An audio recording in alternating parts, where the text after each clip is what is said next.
السلام عليكم ورحمة الله وبركاته. ازيكم حبايبي؟ عاملين ايه؟ يا رب تكونوا بخير. النهارده بقى عملت شوية كبدة بتتبيلة فوق الروعة.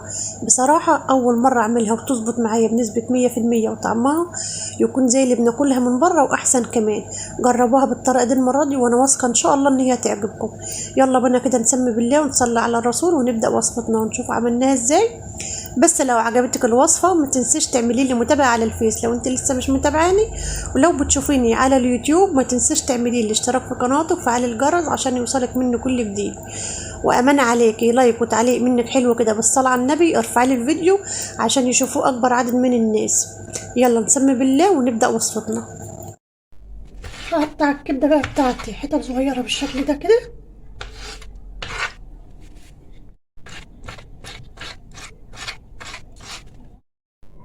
جبت بقى التوم، حطيت عليه قرن فلفل وهفرمه في الخلاط.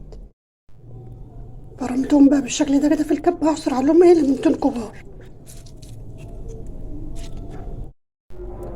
وهضيف لهم معلقتين خل كبار،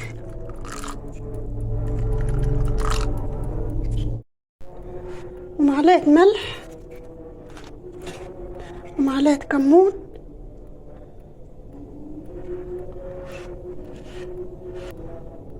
ورشة من الفلفل الأسود، ورشة من الكزبرة الناشفة.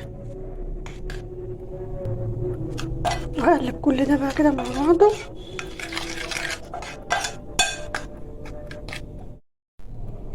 كده التتبيله دي هتضيع لي اي زفاره من الكبده، يعني لو ما بتاكلوش الكبده عشان خاطر زفرتها التتبيله دي هتضيع اي زفاره فيها. حطيت بقى صينيه على النار، سبتها سخنت ونزلت فيها ب4 معالق زيت بالشكل ده كده. هسيبهم لما يسخنوا. هنزل عليهم بقى بحته دهنه ضاني مقطعات صغيره بالشكل ده كده، بتخلي ريحه الكبده وطعمها حلو. حط بقى نص التتبيله بتاعتي، هنزل عليها في الزيت بالشكل ده.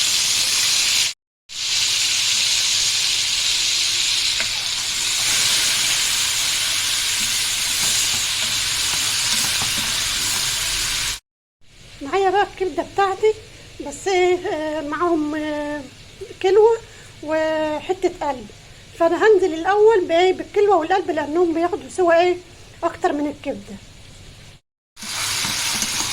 نزلت بقى بالقلب والكلوه الاول زي ما قلت لكم عشان خاطر بتاخد سوا زياده عن الكبده.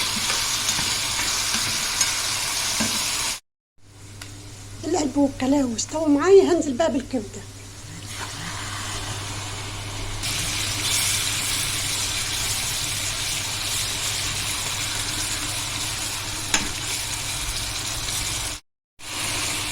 بقى التتبيله بقى معايا زي ما قلت لكم، هضيفها بقى عليها بالشكل ده كده.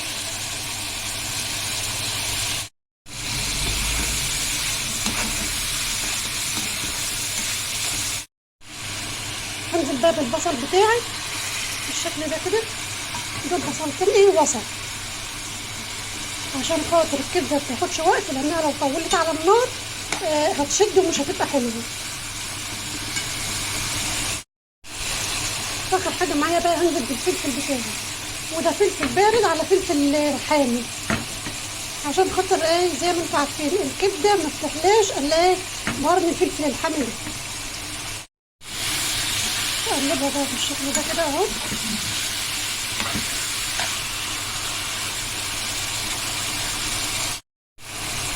وهديها رشه كمون كمان كده على الوش، وهطفي عليها بقى عشان خاطر الفلفل والبصل ما يستووش، يعني انا عايزاهم مسحسحين كده وحلوين فيها.